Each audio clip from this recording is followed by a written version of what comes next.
Fridays, as you guys know, starting getting a bit of a routine with these from Fridays and starting to get a few questions come in from the audience. So I thought, something we haven't done for a while. It's been, sorry, just one second. Yep, that's all good. It's been a lot of my thoughts lately, talking about concepts, but gone back to a model that we used to do before, which was asking Q&A, live Q&A. So guys, if you have any questions, make sure you whack them in the chat.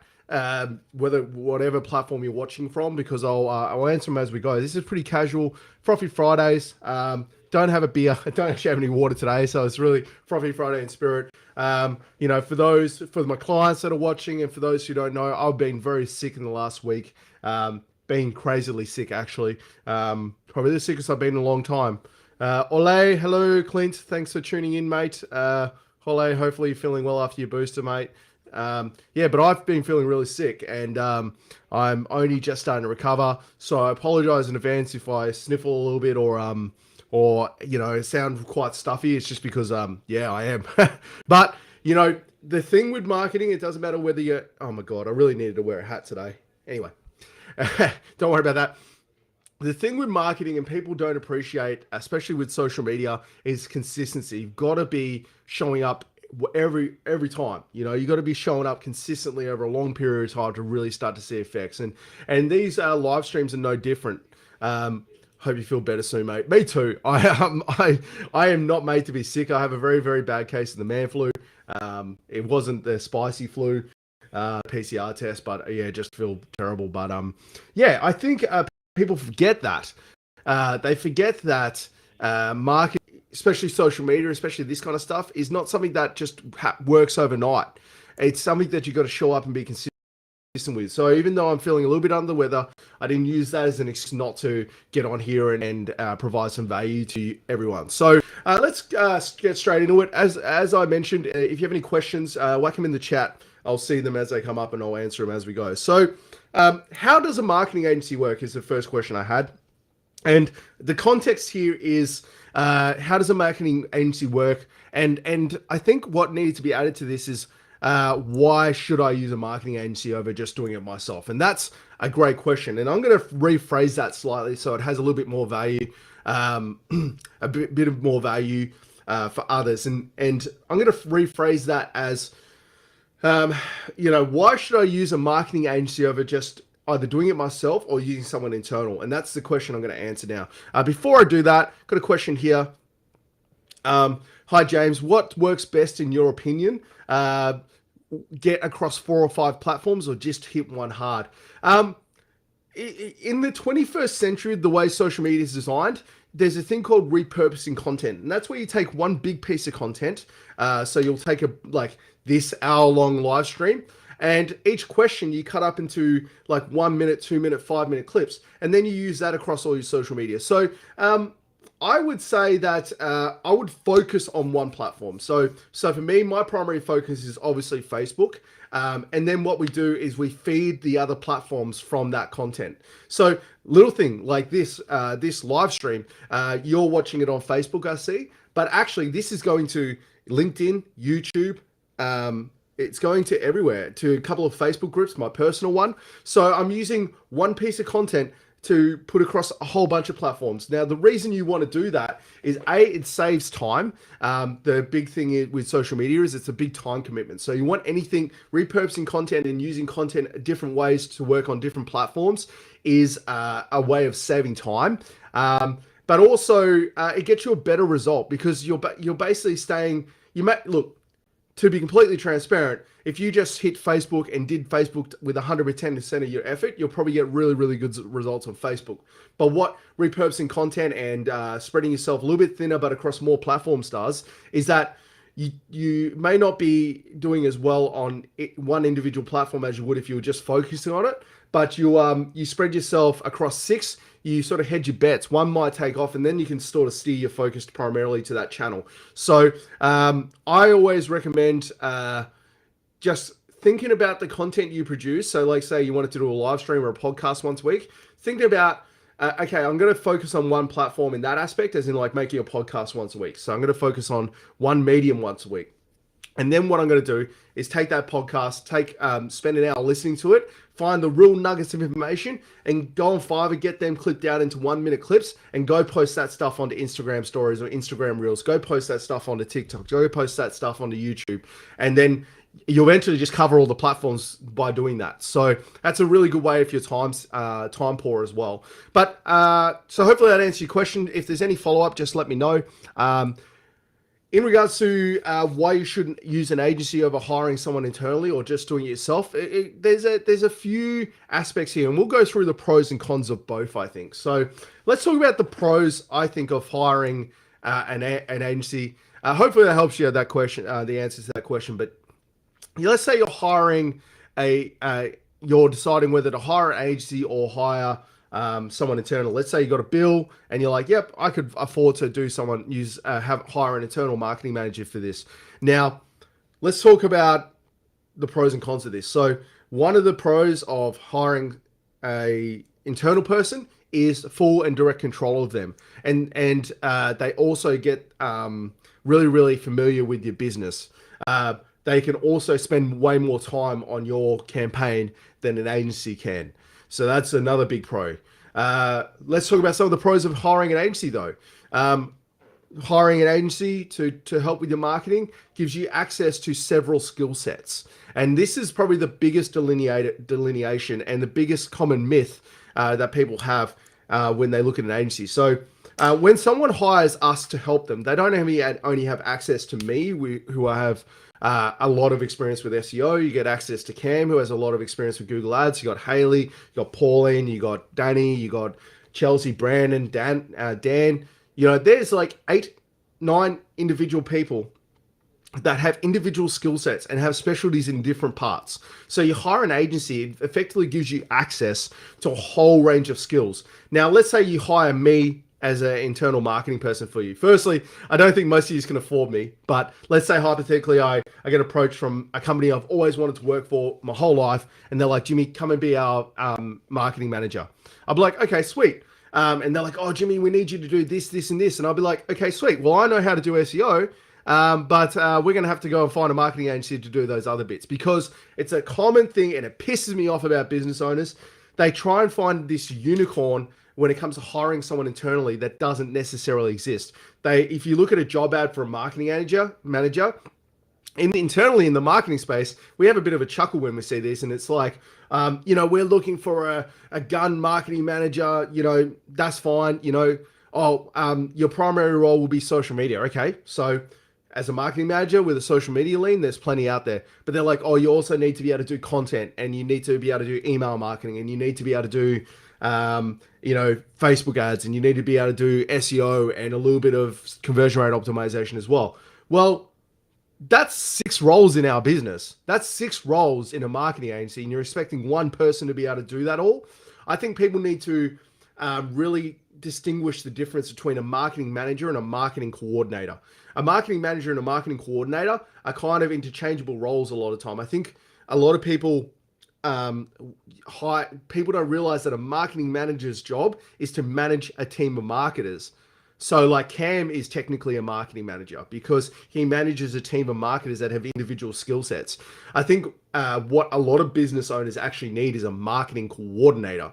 So that's someone within the business that helps to create the creative briefs and the design briefs and things like that, to find people in the market to help with various parts. So let's say, for instance, a marketing coordinator will develop a strategy and then go, actually, we're going to need SEO. So then they create the KPIs, the briefs and everything like that, and then go to market to find someone to help with that.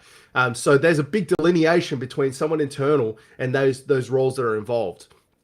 So I always tell people that, because we're obviously going to be, actually, if you wash it out, a lot of times a marketing agency is way cheaper than hiring someone internally.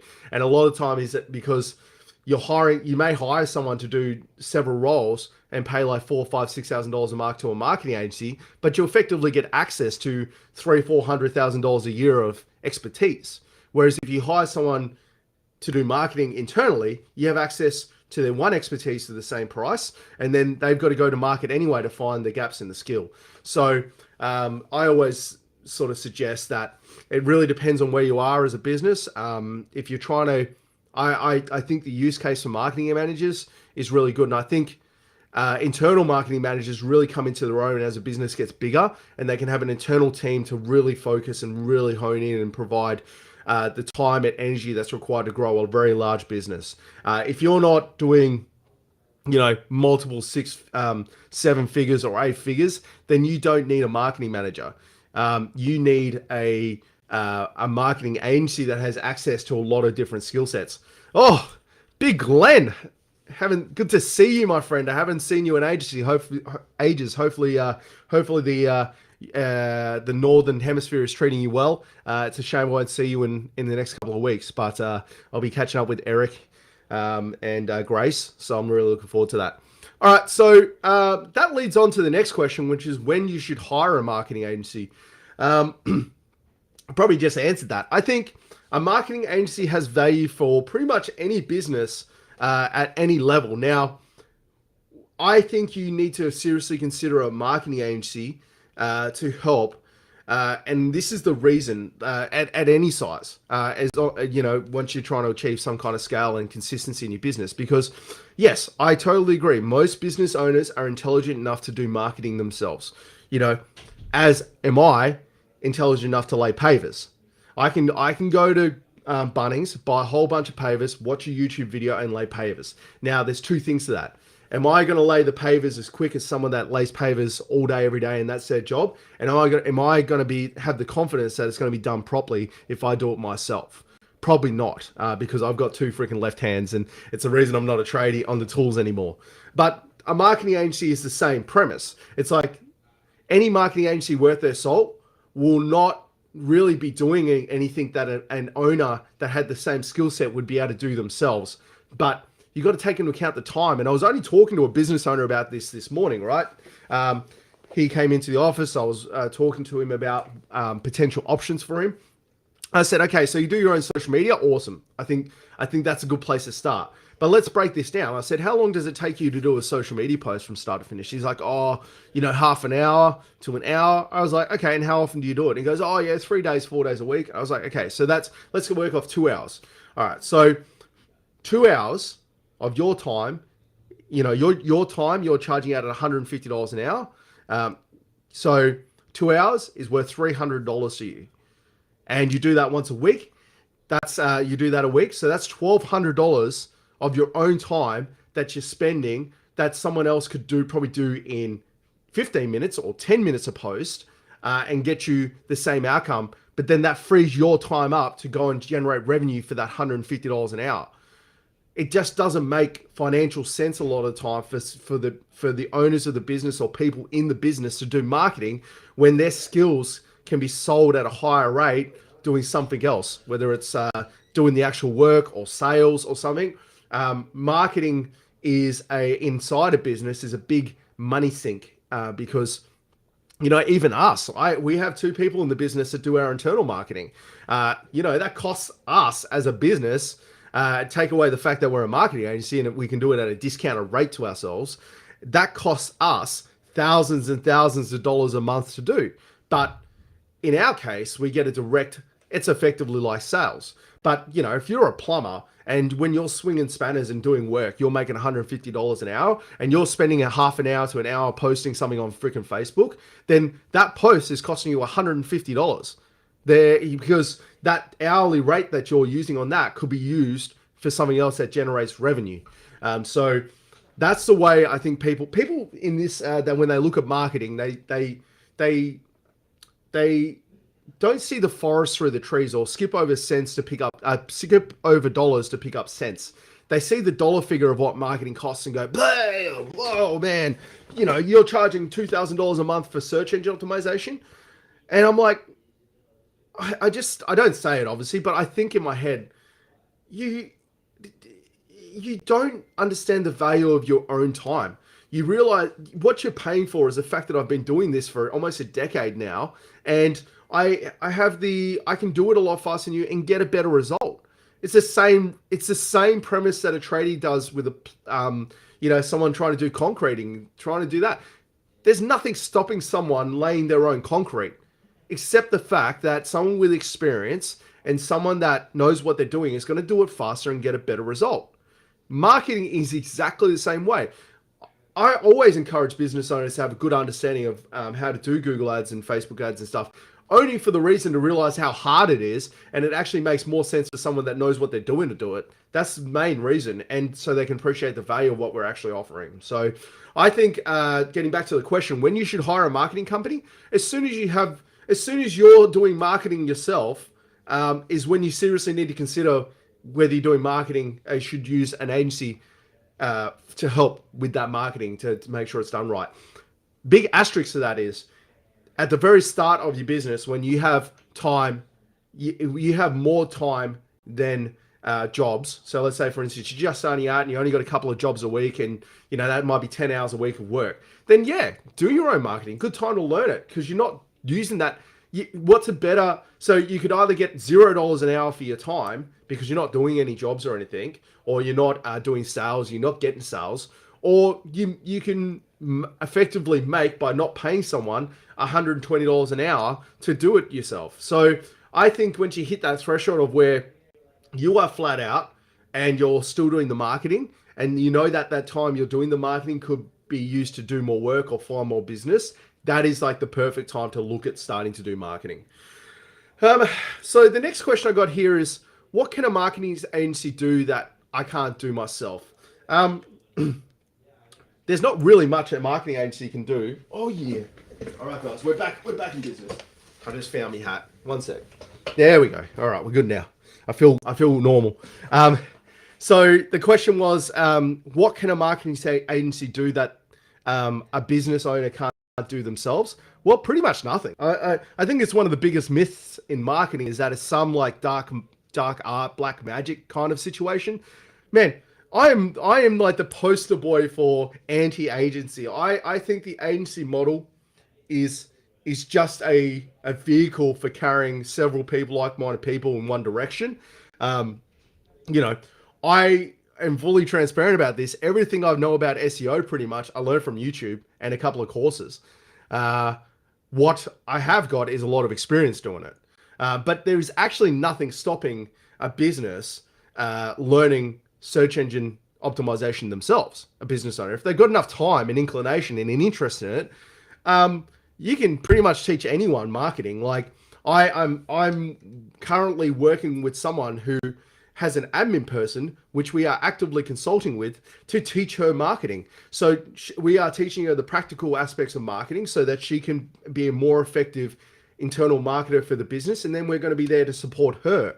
I'm a firm believer that if a person has a keen interest in marketing or learning it, it's actually not that hard to teach people how to do it. Because look, to be fair, there's a lot of people that are able to sell their service that I think shouldn't be in the market. I think there's not really any aspect of this that's done in a guild or like an apprenticeship type scenario, or has any formal like qualification. There's nothing like that in marketing. So the barrier entry is really low, and because of that, there's a lot of content out there. I don't think that there's any specific reason why a business owner can't teach themselves, except for the fact that they can probably make more money using an agency or using someone, or a freelancer or whatever, using someone to assist with their marketing, and they focus on making money because it's just a better use of their hourly rate. So how do I determine an audience? That's actually a pretty good question. I think it may be worded slightly ajar, but it's a good question. It's like, I think it's a common thing I see is business owners that don't necessarily know who their target audience is, because look, if you're a plumber, your target audience is obviously anyone with a toilet. We know that that's a given, right? I understand that. Your target audience is anyone with a freaking house. I understand that. But as you start to do more complex marketing, you really need to know who your target demographic is. And for us, for instance, I'll use myself, it's ambitious business owners who are down to earth. That is our target demographic. So it doesn't matter necessarily what size they are, as long as they're ambitious and they're down to earth and humble, they're our target demographics. So the beauty about knowing your target demographic is you can start to work out how to engage with them and talk to them. So let's say you're a plumber and you just happen to really mesh. Like, let's say you have older plumbers, right? Like your plumbers are a little bit older, and you go, yeah, like, I don't know what it is, but most of our clients are over the age of 60. So we go, okay, well, our primary target demographic is the elderly, let's say hypothetically. So you may go, um, you might make your marketing and your tone of voice in your marketing a little bit more formal and proper to resonate with that target demographic. You might start to create complementary content that just helps the elderly. It might be like, we get so like as a piece of content, like doing this kind of stuff, you may do a quick video while you're on site and go, look, we work with a lot of people that are transitioning houses into more accessible, friendly houses. We work with a lot of toilets and stuff. And I said, these are a few things you can fit to your toilet to make it a little bit easier to get up and down and make it a little bit accessible for someone a little bit older in your family. And it might be showing them a rail or showing them this and you go, oh, look, little thing like, oh, we work with a lot of healthcare, elderly nursing homes. And, one of the standards that people don't realize with nursing homes is that the temperature of the water needs to be 10 degrees lower than the temperature of like a normal house. And the reason for that is elderly people's skin is thinner. So, give us a call. Like if you need a hand if you get complaints that your water's too hot at home, you got to, we can help turn your water down. Or, I was just in this house and this house is getting converted to something as an elderly person is moving back into the home. These are some tap handles that we've found that work really well with someone that has arthritis in their hands. Now you think about that, right? That kind of content is not actually about plumbing, but it targets the demographic, and targeting the demographic is actually more important than the product. So with us, for instance, a lot of what we do is based around abstract ideas like that. Like if my audience was white, really big top end of town, I probably wouldn't be talking about doing content like on the ground because it's not practical for them. I'd be talking about, okay, thank you for joining me today. Today, I want to discuss the ROI of billboards and the way you can track that and quantify that, because the audience would be different. But my audience is a lot like myself. And so we talk about concepts and ideas that help the business owners that we want to attract, which are ambitious business owners that are always looking for new ideas to help give them an edge. So demographic is really important. Audience and demographic are really important. And they also become your advocates. If you find those right people and you can hit the mark all the time with them, they are the best to reactivate. So once you work with them to get them to be loyal and do more in the future with you, they are the best audience for that, honestly. So you can, when you have your messaging on point and your tone of voice on point and your help and your content is targeting them specifically, then the reactivation is so much better because they are able to pass on what you do and your value to the right demographic, the same demographic in their language, which is really important. So, it's why people have such a aversion to TikTok at the moment, because I think the demographic on there is young. And that is true. I will agree that the audience on TikTok is younger than, say, what's on LinkedIn. Now, does that mean you should not do that? No. It means you need to tailor your content to the demographic. So like with us, for instance, we're going to start to do a big push into TikTok. As an agency, we're just going to tailor the content. We're not going to do this stuff on TikTok. We're not going to do this like long form talking into a camera. We're going to create content that suits TikTok better, to suit the demographic better, because I always talk about this use case for TikTok, and that is, let's say you're a big building company and you have an assistant, and your assistant's like 19, 20, and they're on TikTok all day. They tell you about TikTok. And then as the owner of a business, you go to your admin girl or your executive assistant and go, oh, we're looking for a website company. If you see, I need a list of like the 5 best website companies in Perth. So the executive assistant's like, okay, well, I actually remember seeing this guy on TikTok that was talking about what makes a good website. I'm going to talk to him, because people forget that 19, 20-year-old, TikTok is their search engine for lack of a better term. Same way Instagram is. You know, people don't realize that Google is not the only search engine on the planet. Pinterest is a search engine. Twitter is effectively a search engine. Instagram's a search engine. TikTok is a curated search engine, but it's a search engine nonetheless. It's based on interest. Facebook, people do their discovery on those channels. So, you know, you can slot in as the fifth result based on personal bias of the young person going, actually, they are a good website company because they're on TikTok. So I want to put that out there as a thought process for where the value and potentially TikTok is. Sorry about that, sniffle. What is the difference between marketing and advertising? Okay, so that's an interesting question, and I may get this wrong, but this is my personal thoughts on it. Advertising is a vehicle for marketing. So, and advertising is a channel of marketing. So, you know, if I'm advertising something, it's a marketing. It's a part of marketing the same way direct response is. So, like you know, cold calling and stuff like that.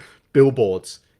Billboard advertising, it's just a part of marketing. So advertising is just a subset of marketing as a holistic umbrella.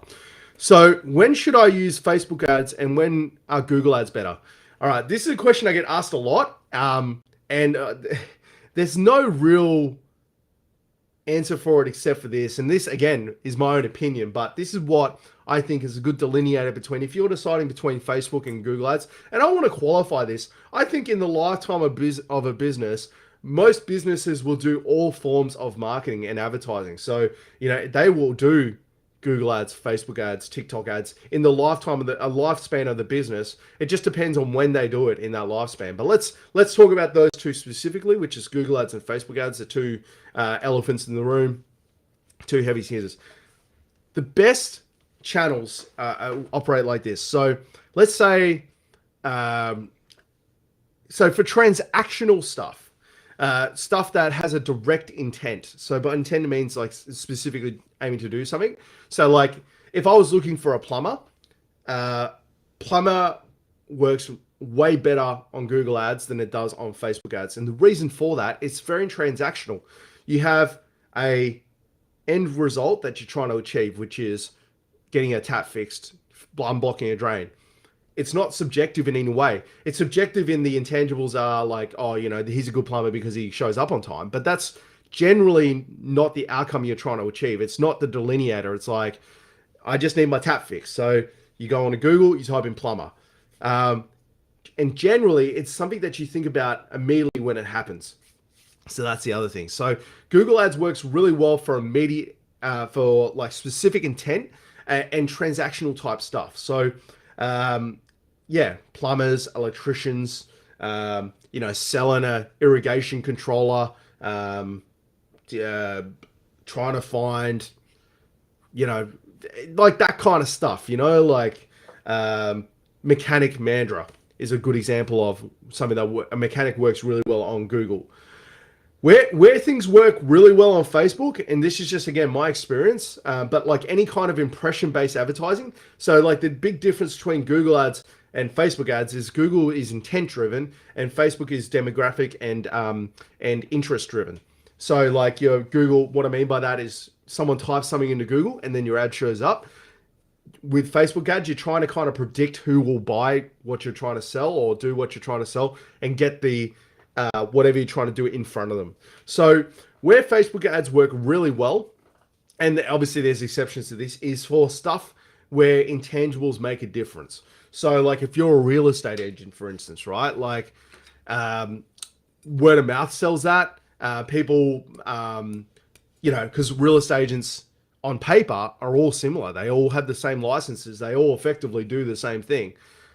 The end result is selling a house, obviously, but it's not as transactional as that because every house is different. A tap is a tap, and you're qualified to do it or you're not qualified to do it. But with a real estate agent, and it's the reason why Facebook groups and stuff are so effective for real estate agents, is because what you're actually doing is you're trying to delineate people by asking mates and asking on Facebook groups and seeing Facebook ads and stuff.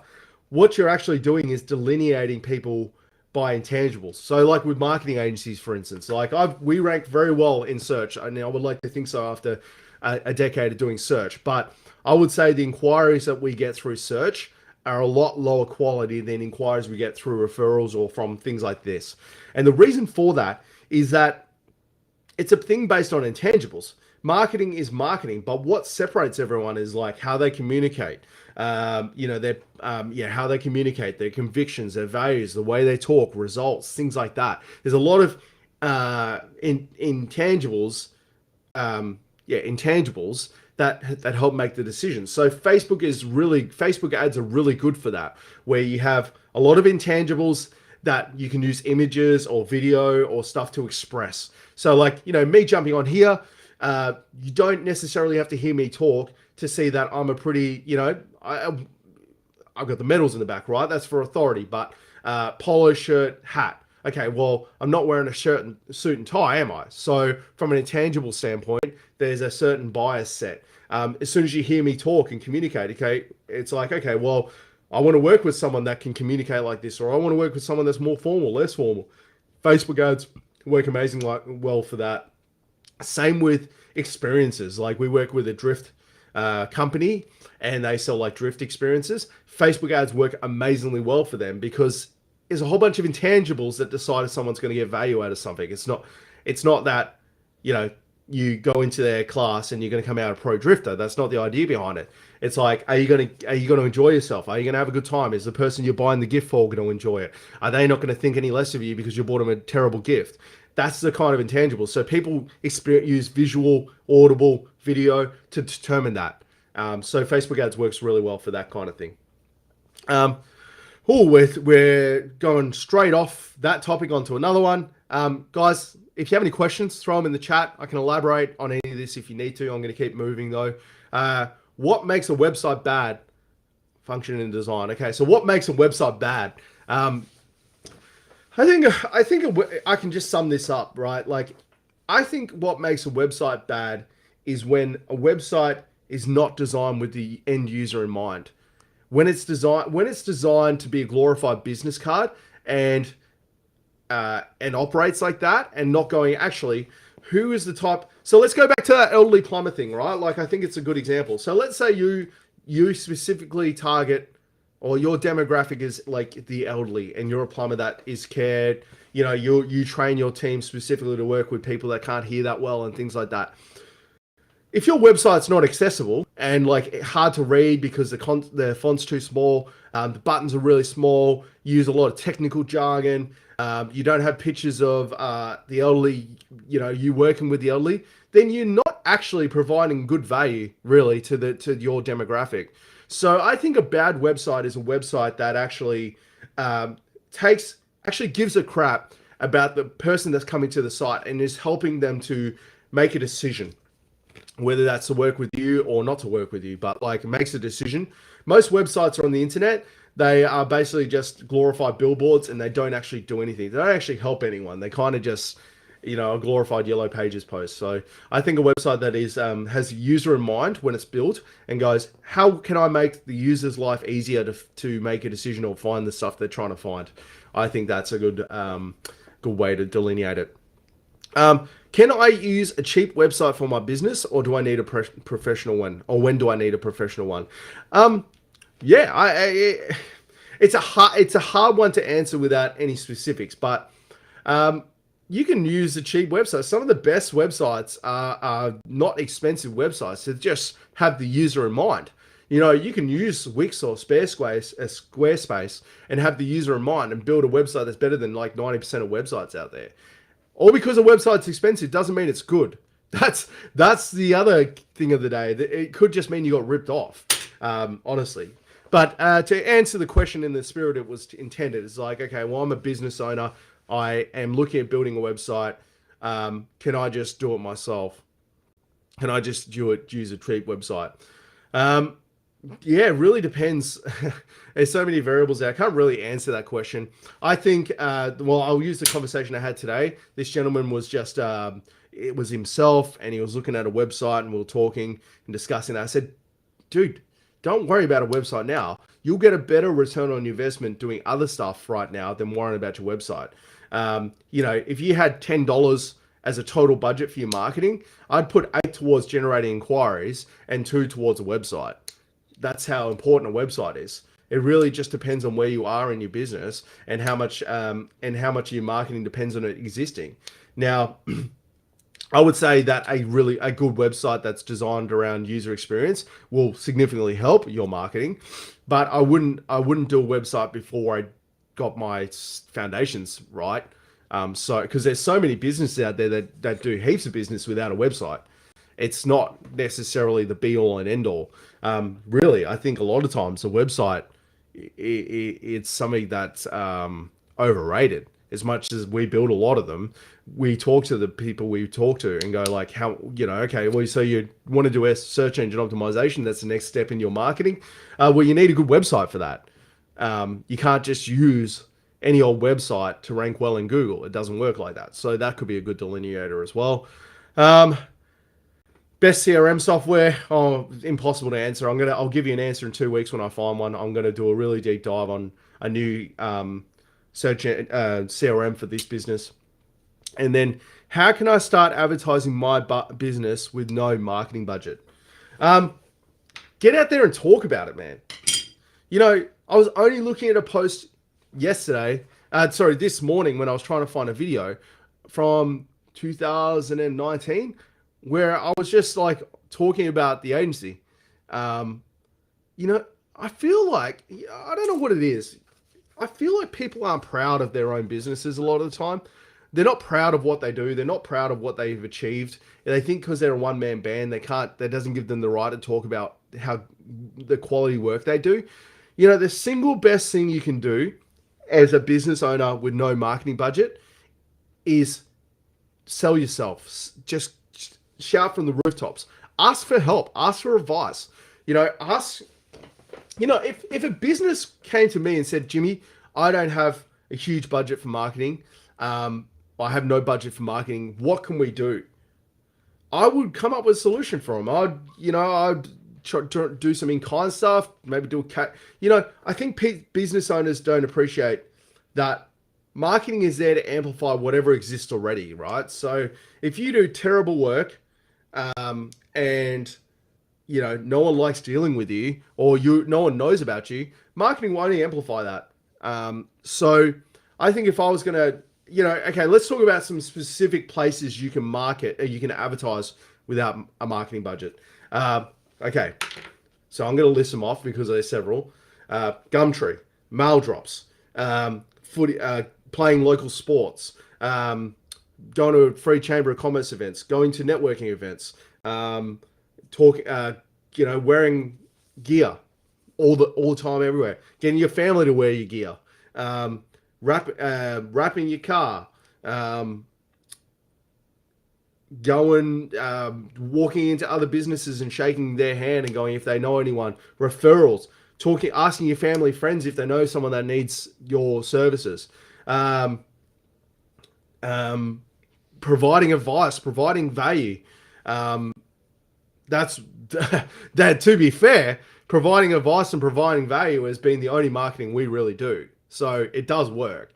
If you don't have a huge budget for advertising, but you do good work, you'll have experience a lot of the time, and that experience you can pass on to others, pass on tips and advice. So that works really well. It's what actually carried us through the start of COVID. So I'm very big on providing value. But I listed like 7 or 8 ways there. Facebook groups, marketplace, Pinterest, joining forums, joining LinkedIn groups that are around your demographic, providing workshops, sponsoring events. There's so many ways to market that aren't just Google ads and Facebook ads. And a lot of those don't require any budget. They just require a bit of work. Leaflet drops. This guy I was speaking to today, he does concrete polishing. So like you get a driveway, you polish it and make it and put a seal over it and it becomes really shiny. I said to him, because we were talking about it, we're a little bit out of his budget. And I said to him, dude, why don't you do this?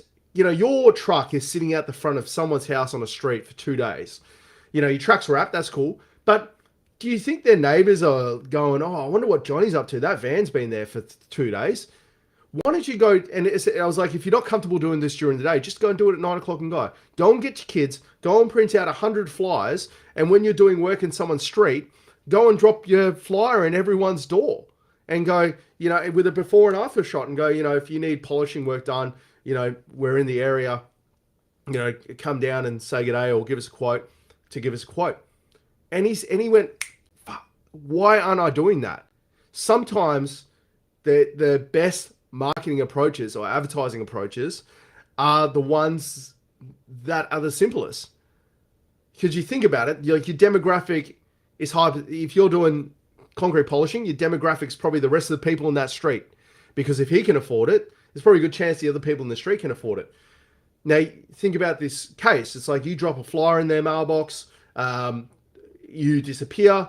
Next thing, Johnny and Joe are mates. So you drop the flyer in there, and he goes, "Oh, what's this matrix about?" "Oh, yeah, he did he polished my patio. Come have a look. It looks really bloody good." "Oh, that's good to know."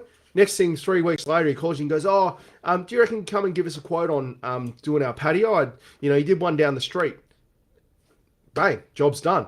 So for the cost of a flyer, which is what, cents on the dollar, and a bit of legwork, you can generate a job.